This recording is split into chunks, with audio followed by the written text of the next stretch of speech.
Hello, everybody. This is Bruce from Oregon. Bruce the Moose with Moose Crime Time. Today, we are looking at the state of Arizona versus Laura Owens criminal case. Today, May 29th, 2025, was arraignment day in the case. Laura Owens faces 7 criminal felony indictments, and today was arraignment day. She went to court virtually on Microsoft Teams with no camera enabled, but audio only, and pled not guilty to all 7 charges. We also learned that she has a new lawyer in the case, a criminal defense attorney, who we will be seeing in a moment in an interview from 12 News in Arizona. What else? We were interested in understanding if she had to pay a bond to be released. She was released on her own recognizance under a few caveats. She can't leave the state without permission. She can't drive a car without a valid driver's license. She can't possess illegal drugs or prescription drugs without a prescription. The thing about driving and drugs, those are things you shouldn't be doing anyway, even if you're not under indictment. The interesting one is really not leaving the state without permission. Now, what else can we learn from today's events? Let's watch the news report, and I'm going to stop when I have some comments to make. We're going to see what we can learn here. Today, the Scottsdale woman who accused a former Bachelor contestant of impregnating her was in court virtually for her arraignment. In 2023, Laura Owens filed a paternity suit against the star of season 26 of The Bachelor, Clayton Echard. Owens later claimed that she had a miscarriage and ultimately lost the lawsuit. Earlier this month, she was indicted on 7 felony counts, including fraud, forgery, perjury, and tampering with evidence. Yeah, that's right. And we've seen a lot of the details of that case in prior videos, so that's very good. Let's get to the point where we can see the interview with her new attorney. She's accused of altering an ultrasound image, lying under oath, and fabricating a pregnancy video as part of her alleged scheme. Yeah, if you're going to file a court case, you need to have sufficient evidence, number one.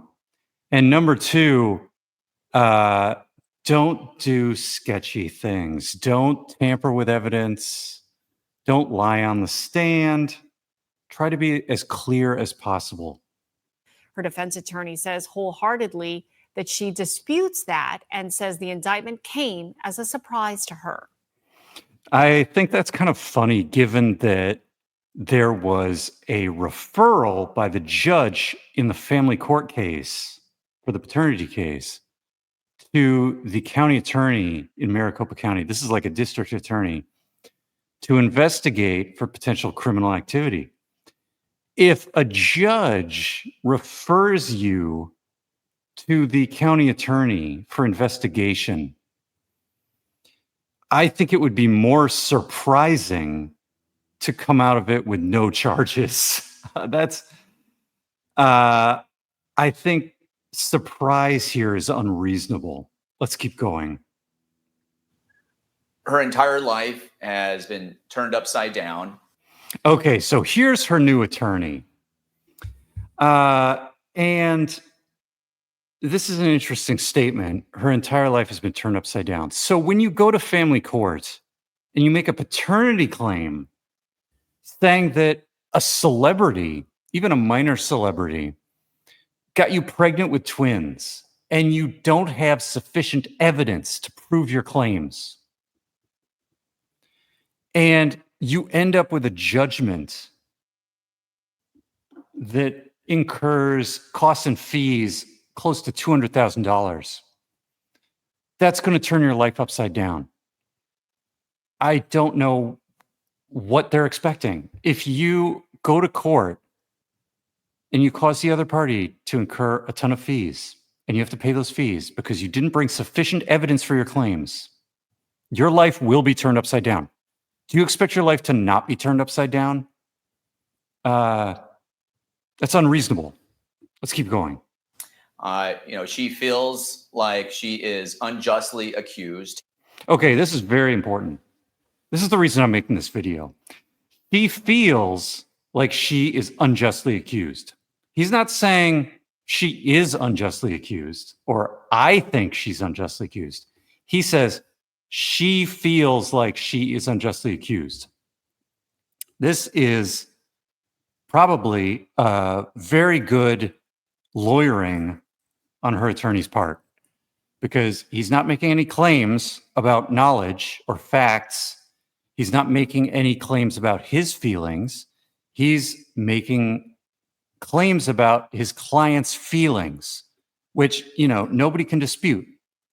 She is entitled, or not even entitled. She inherently has feelings.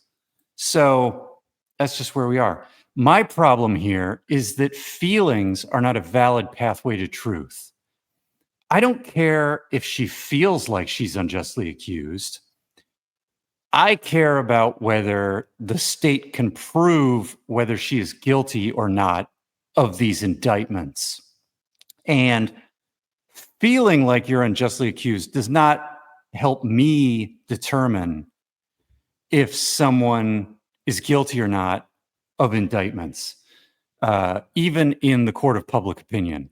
So he's making a public statement here. I'm a member of the public. I'm reacting to it. I'm giving you my thoughts.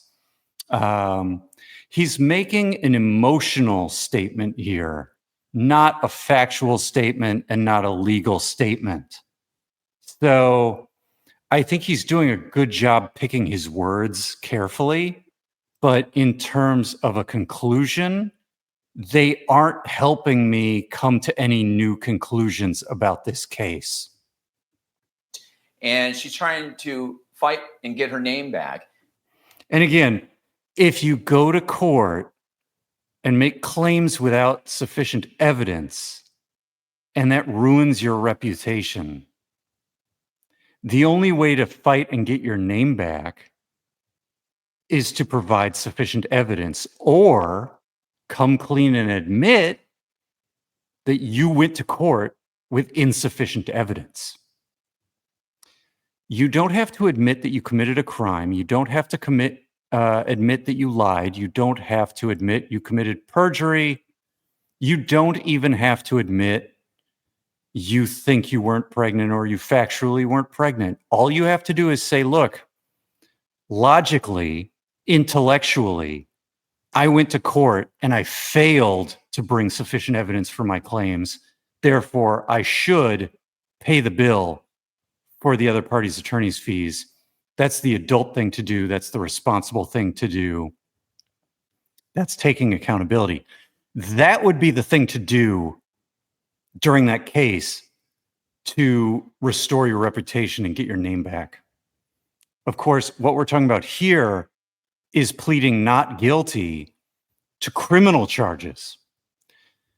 If this lawyer could find, say, some sort of legal loophole, and with the end result being that she's found not guilty of these 7 criminal indictments, that isn't going to restore her reputation, because she filed a paternity case against a minor celebrity with insufficient evidence.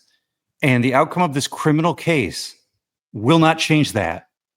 So I think this statement is a bit of a red herring. And on top of that, she's facing a significant amount of time incarcerated. I think he meant incarceration.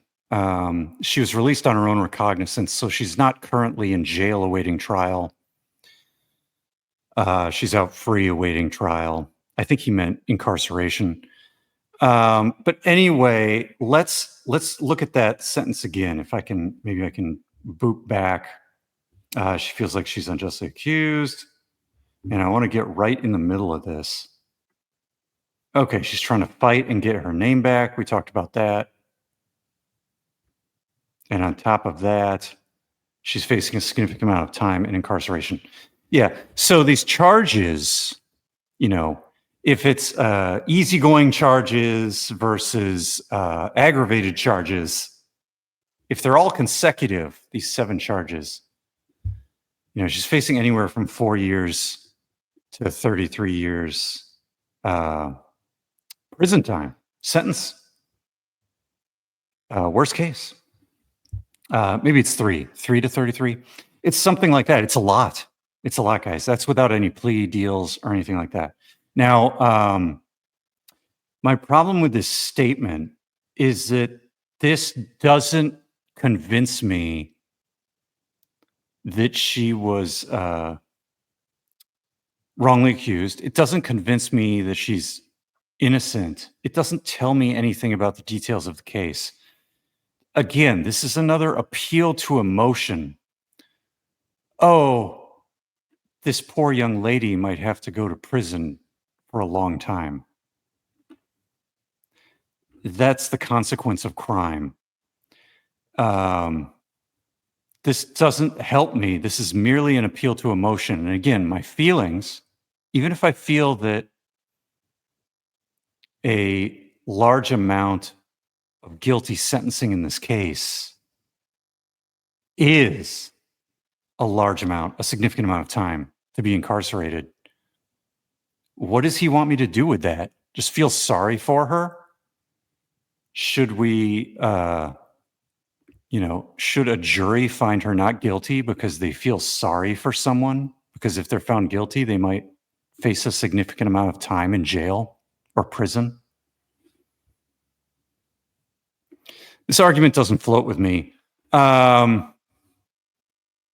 do much. I think it's just more appeal to emotion. Facing a significant amount of time incarcerated. Mm-hmm. Today, she pleaded not guilty to the charges. Her next court date is July 11th. The Mojave. Indeed. The case continues, investigation continues, and we'll see where it goes from here. I don't know. The law firm that she has hired, they may have external third-party PR. Maybe we'll see this lawyer make more public statements. I don't know. I think it's inadvisable to make a lot of public statements, but if they do, I will be here to give you my thoughts on them. And so far, I thought he was very careful with his words, but I'm unimpressed because they do little to convince me of anything in terms of factual substance. That's where I am. So if you've stuck around this long, thanks everyone.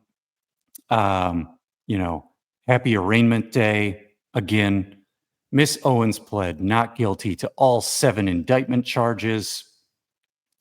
She's retained criminal defense attorney counsel, and she was released on her own recognizance with some caveats in Maricopa County. That's all we've got so far. I'll return if there's anything else. I've been Bruce from Oregon. Bruce the Moose. Have a good one.